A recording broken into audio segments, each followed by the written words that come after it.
mighty Vulcan bomber.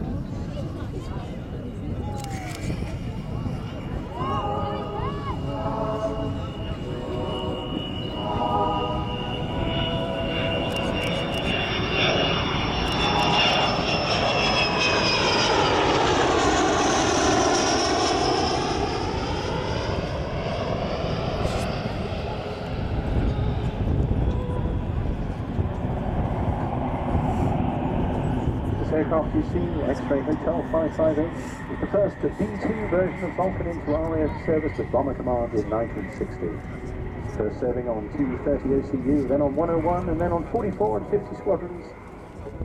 Later converted to a maritime reconnaissance role with 27 Squadron. Becoming a tanker in 1982, up for disposal in 1984, but luckily saved for the Vulcan display flights.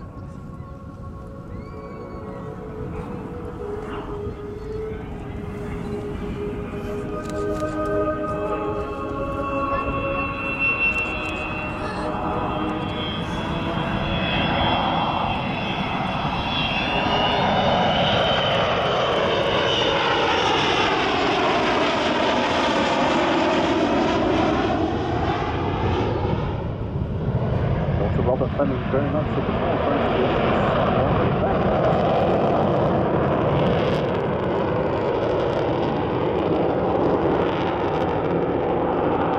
Describes it as the last complete triumph in the long history of innovative British aeronautics. He felt very much that the Royal Air Force should preserve this aircraft, but when he didn't, the end result was the Vulcan to the Sky Trust, and today this aircraft is fitted with onboard cameras supplied by Planes TV.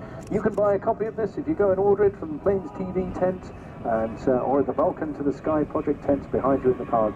Then you can also get a free DVD of the Vulcan's first year as well. So make sure you do that before going home today.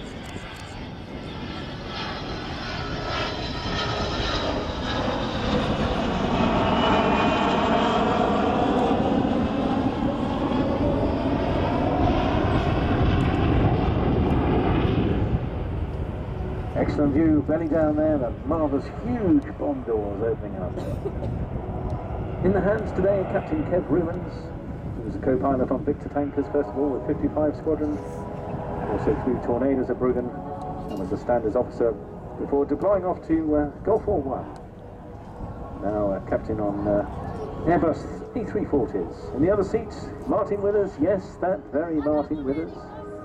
Indeed, the same Martin Withers that we saw at Sanicol last weekend, but I won't go there, because Martin was the other name, of course, the famous name that went down with the Black Buck crew to Port Stanley. He and his crew went reserve that day, but the first aircraft went US shortly after takeoff. So Withers and his crew, Blue 4, took over that famous 16-hour flight.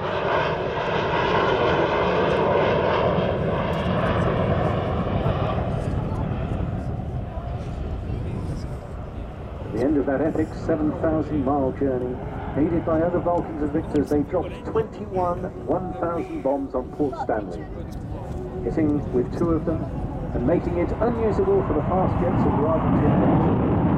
Then they realized, even though they were so far away, they were not safe or efforts. Willis was awarded a DFC for that operation. Trust operating company.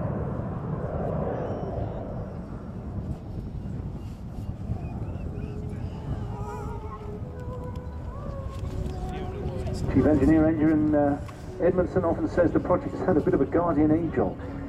She gave up a few times, incredibly difficult of course, but she's back and forth. And now Robert, Andrew and his team have achieved the pinnacle of one of the greatest achievements ever to be realised by any heritage aviation project in the world.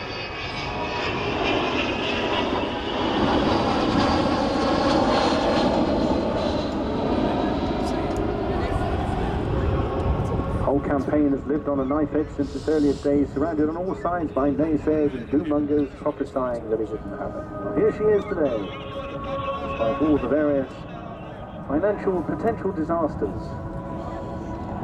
Heritage Lottery application succeeding only eventually against the odds on the second round.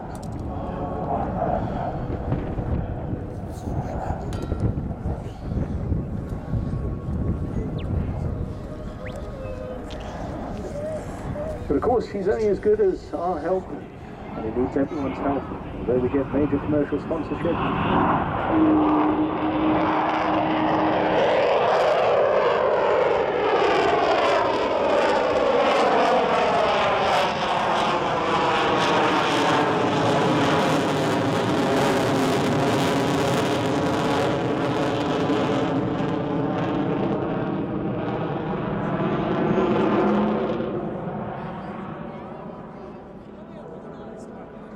That was the sound of 4 Rolls-Royce Bristol Olympus engines with 16,400 pounds of thrust each. That would seriously do some damage to your sound system. And that, ladies and gentlemen, we reckon is probably the end of the Southport Airshow, and indeed the last major UK airshow this year. So thank you indeed very much. Thank you for joining us. It's been a fantastic weekend. Yes, the applause is almost natural, isn't it? It is the most amazing and remarkable machine. It's just incredible. It's ethereal.